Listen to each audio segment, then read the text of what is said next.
Hello everyone, welcome back to my channel. Our recipe for today is a Filipino dish and it's called beef caldereta. And here are the ingredients. Now let's get started. Here's the beef cut into cubes, marinate with soy sauce, vinegar, and garlic powder.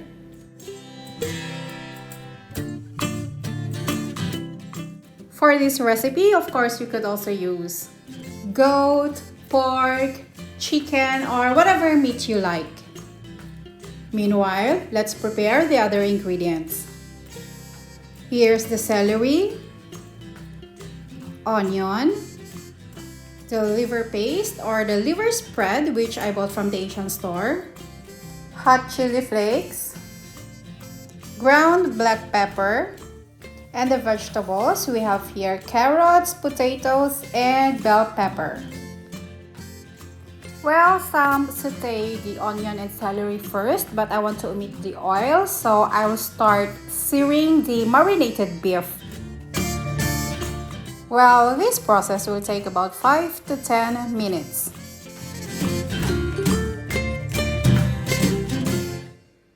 Now let's add the onion and celery.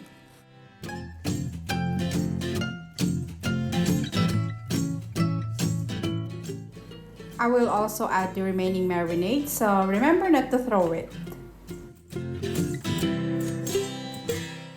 There you go, and now let's add the tomato sauce and tomato paste.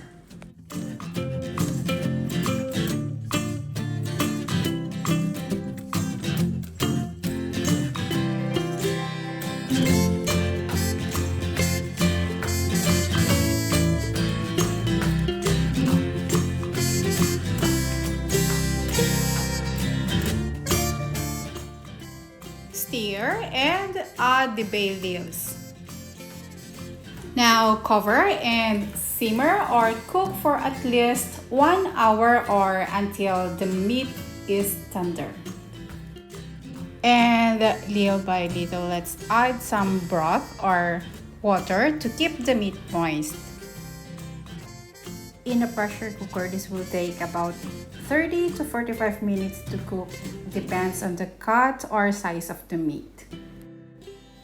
Since this takes time to cook, you can do some other things while cooking, but don't forget to check and stir occasionally, and it's better to leave it over low, medium heat.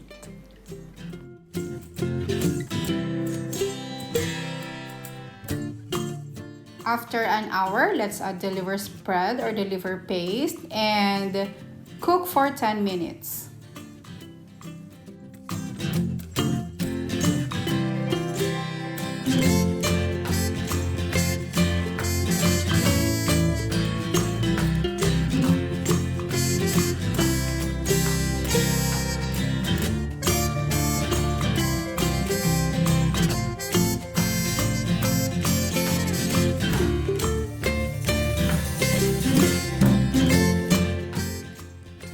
Time to add all the other remaining ingredients.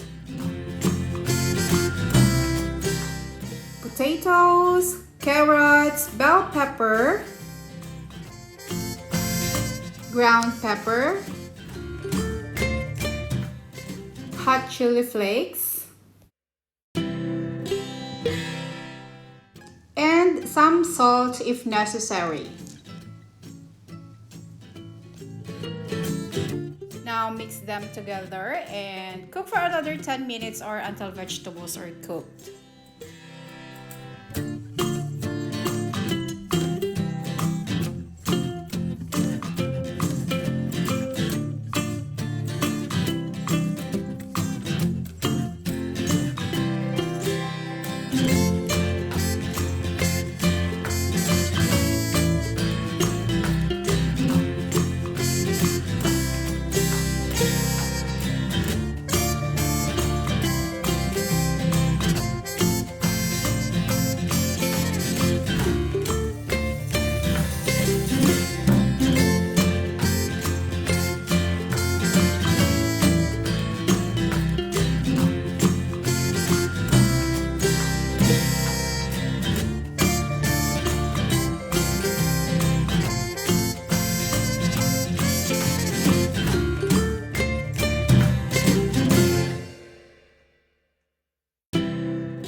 Now look at that! Our creamy and delicious beef caldereta is ready!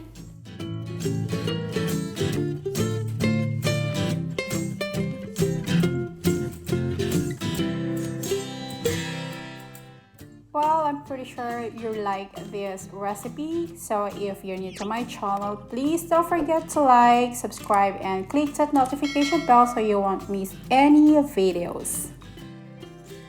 Thank you for watching!